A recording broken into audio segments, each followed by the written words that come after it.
Good afternoon. It's Monday, January 27th, 2025. Let's listen to what Ed Dowd has to say about what's going on with the economy.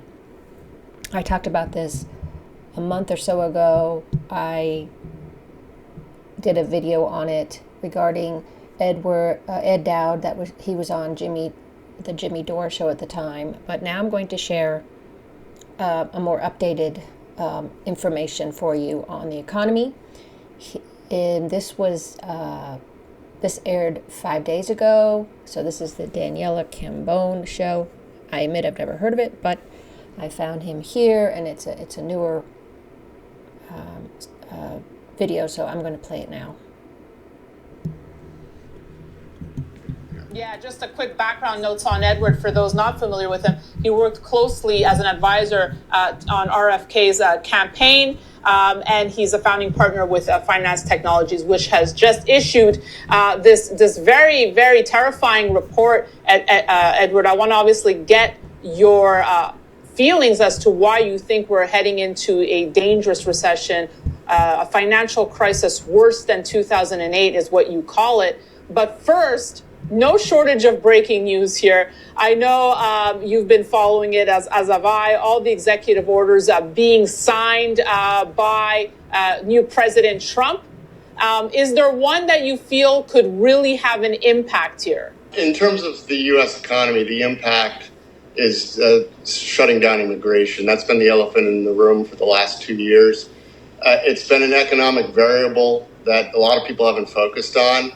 And it really goosed the economy for the last 2 years. And that's why it's one of the major reasons President Trump was elected. Letting in 10 to 15 million illegals is unprecedented in American history. Net legal migration is 1 million a year. So this had a huge economic impact. It's a big part of why we had these crisis level deficit spending. Because if you think about what we did, we ran 8% budget deficits to GDP. Mm-hmm. The last time we did that was the great financial crisis. So what was the crisis? The crisis was getting the Biden team reelected and letting in 10 to 15 million illegals short term had an impact on the economy via goodies to some of them directly, the NGOs who facilitated all this, the accommodation for housing. But it's net not a long-term productive asset that we spent $2 trillion the last 2 fiscal years to do. And Trump's halting of that will reverse that sugar juice, in addition to all the government spending that the Biden-Harris administration did with government workers and whatnot. Now, I'm assuming you started work on this report months ago, right? Does this executive order change anything in your current report or on? No, it actually it's what we expect. It has to be done because the country was going to be torn apart. You can't let in 10 to 15 million illegals this quickly and not have societal impact. So one of the reasons Trump was elected was to stem the tide of this and restore the middle class. A little background. We're calling for we have these early cycle indicators that have had good historical track record. They showed a recession manifesting supposedly around the end of 23, beginning of 24. That didn't happen. There are other economists calling for the same thing, and everyone's been befuddled as to why that happened. Well, 2 things happened: massive illegal immigration and unprecedented deficit spending. So fiscal dominance. It's an economic variable we haven't seen in the U.S. economy for a long, long time. And that is not sustainable because the bond market is telling you can't keep doing that. And Trump was elected to reverse that. So a recession is actually proof that Trump is restructuring the economy. If we see accelerated government spending, it's more of the same. So, as much as people fear a recession, it's actually needed. Can you explain why? So recession is actually needed. I guess what I got from what he's saying there is you can't keep doing this spending money, printing money, and having huge amount of illegal immigrants come into the country, because it will affect the economy, of course. I just found it very interesting that he said the recession is needed, and probably because we've been living on borrowed time this whole time with our economy and how our government has been treating it, all the spending and such. The influx of migrants would cause or lead to a greater recession or financial crisis? Well, it's the halting of the flow that's going to lead to a correction in the economy, because that's the only thing that's been holding up the economy the last 2 years.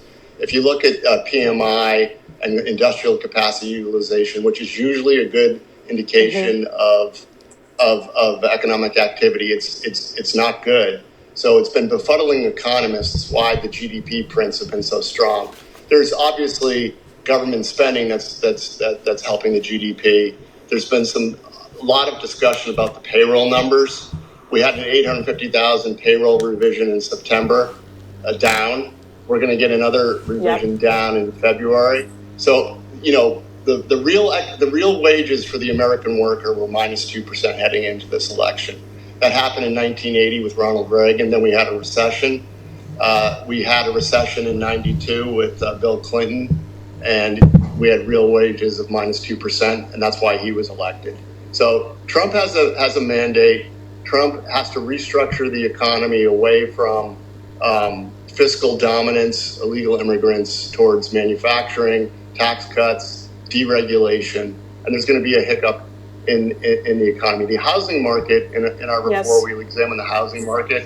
It's stagnant, and we examined some early warning indicators that suggest it's gonna have some problems. In addition, there's a global real estate problem. Prices have been trending down in Europe and China, and that's going to have an impact eventually with the feedback loops to the banking system. So if someone's on the sidelines about buying a house this year, what should they be doing? Staying on the sidelines, waiting for that crash? Well, what's a crash? 20%, 30%, we don't know. But what we do know is there's going to be supply coming in the summer and the fall. And across the nation, are you seeing pockets? You got to remember, real estate's local. But if I was in a blue state that had a lot of illegal immigrants, that's where the deals are going to be. Not to get too philosophical or deep here, Edward, and I don't know how much you were following Pope Francis's message on migration, but it caught my eye. It was on Italian. He gave an interview in an Italian newspaper, so I was watching that, and it was really his first comments on Trump. And on the flip side, he was saying how exporting these migrants would be the largest crisis, and that's not the way to go about it. I just think there's really two optics and two stories here, and we often forget about the economic burden, right?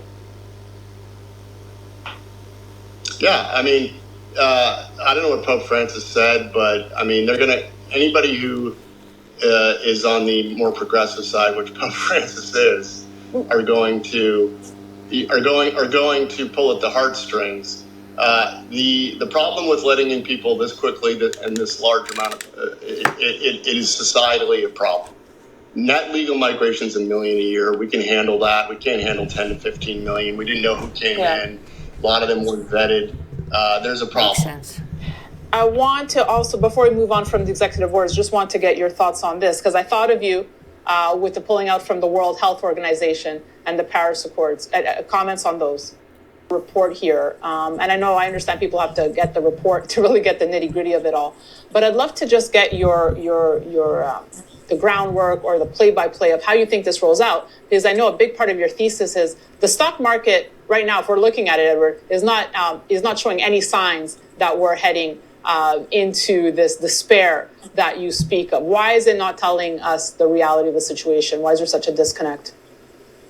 Yeah, so the stock market usually historically has been kind of a leading indicator.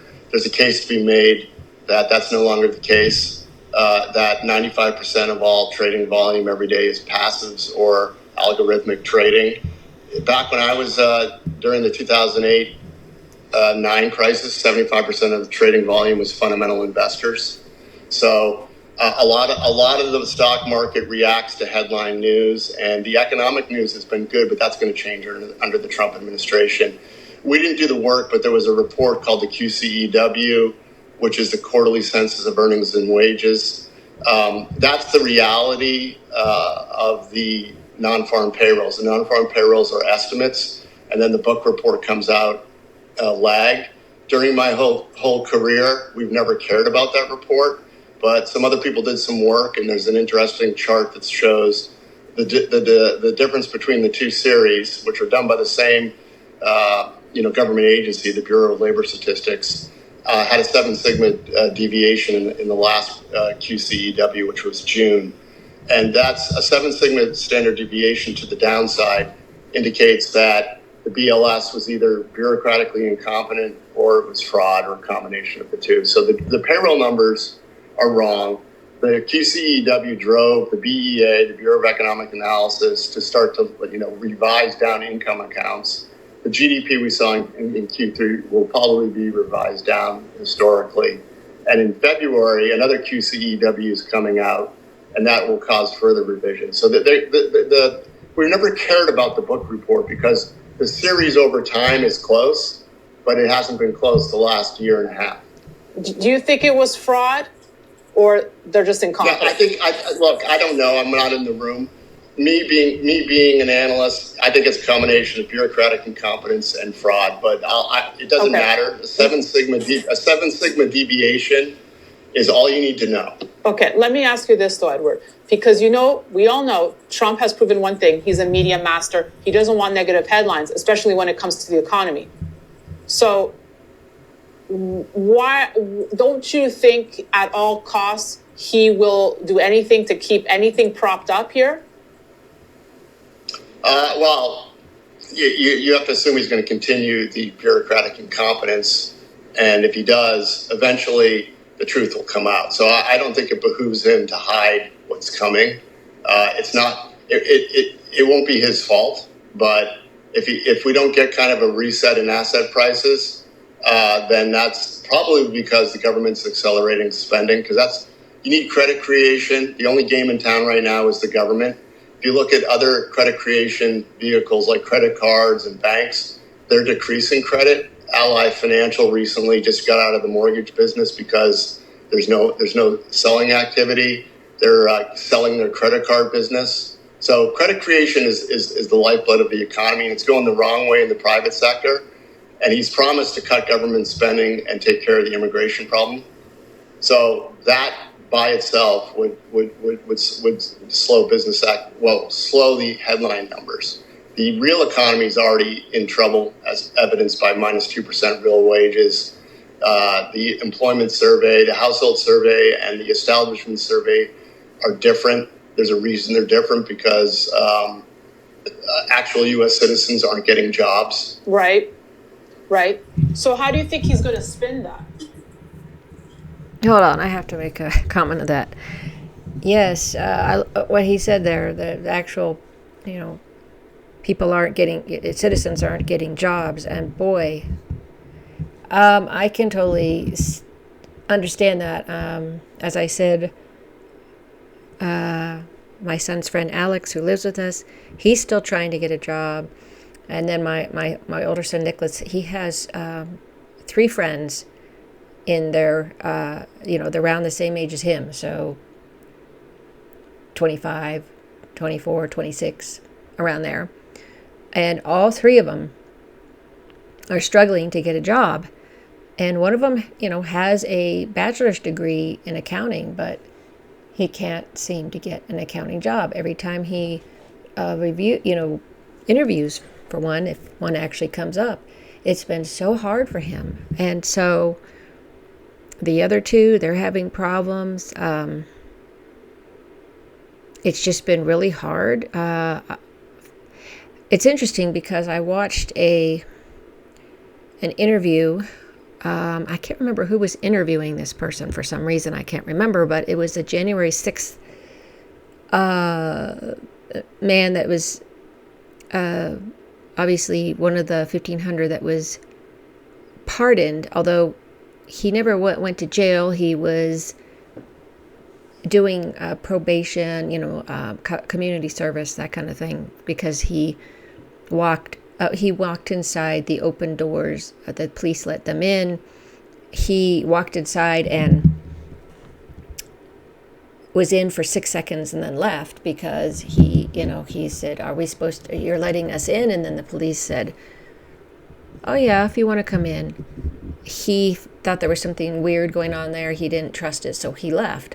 But just that 6 seconds in there, even though they allowed him in, he ended up, as I said, misdemeanors. So he was saying that the person that asked him, "Well, what would you like to tell Trump?" And he said, "Thank you, of course," but he did say, "Okay, please help Generation Gen Z with jobs to get, we need jobs." And here he's talking about that. So we can all relate, those of us in this situation, and it seems pretty common if Edward Dowd is saying this. I have no idea. If he was smart, he'd spin it the way we put it out in our report. He's inheriting an economic turd that was goosed by unprecedented deficit spending. And look, he could continue the same policies, but eventually the asset markets will react, especially the bond market.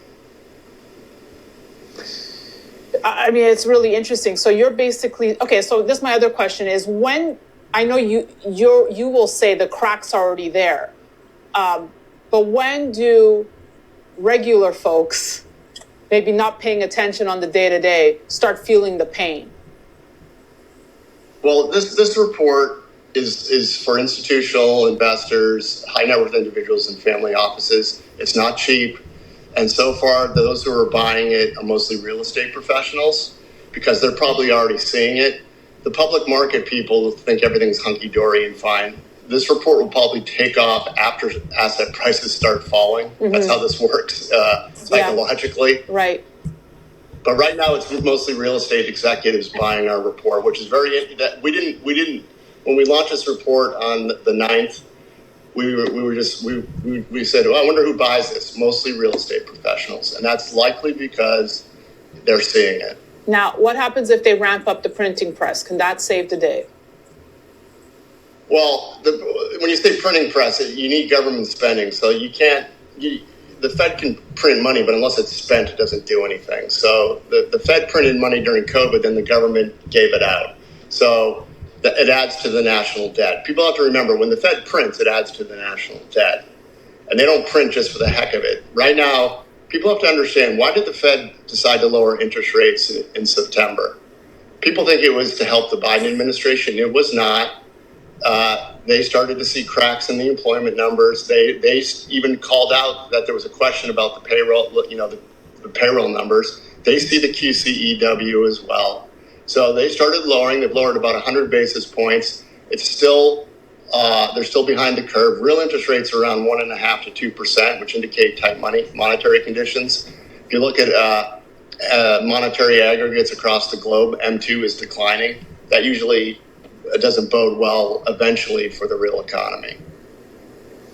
So the Fed lowering interest rates is not a good sign. It's goosed the stock markets temporarily, like it did in 2007, like it did in 2020, but it's not. It's before the pandemic. But there was one anomaly in 2000. They started cutting interest rates after the top in the stock market, and then the stock market went down 50% after that. So generally speaking, people think Fed interest rate cuts are positive. They are not. How long do you see this recession lasting for?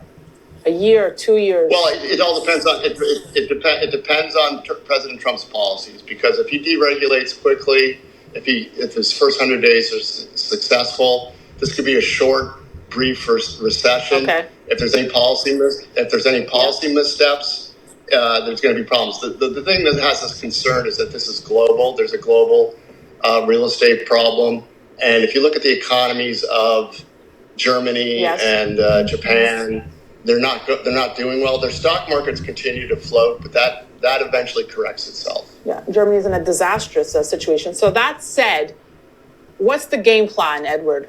How should we be preparing and protecting ourselves? Well, for the institutions, we lay out a roadmap. For the common person, I've been saying for the last year, a little early, like Warren Buffett, just, get some cash in your portfolio for dry powder. If you think a squall is coming, you prepare for the storm. You don't go to zero. Especially, I've told younger people, hey, look, don't get out of the stock market. Just raise 20, 30% cash in your 401k. And then when the stock market goes down and corrects, go back in. So this is, for the common person, it's just having cash to take advantage of opportunities. I'm looking at gold prices right now. As we're speaking, up $36. What do you make? I mean, what's the gold price telling us given this context? Well, the gold price, if you remember during the lead up into the financial crisis, gold was on a tear from a low of in 2002. Gold took off. It ended a long bear market and went into a bull market. That's because after the dot-com bubble, the Fed really did easy money. That found its way into the real estate crisis. They created another bubble. Gold will do well up until the flashpoint when everybody in the market start to worry about the same thing.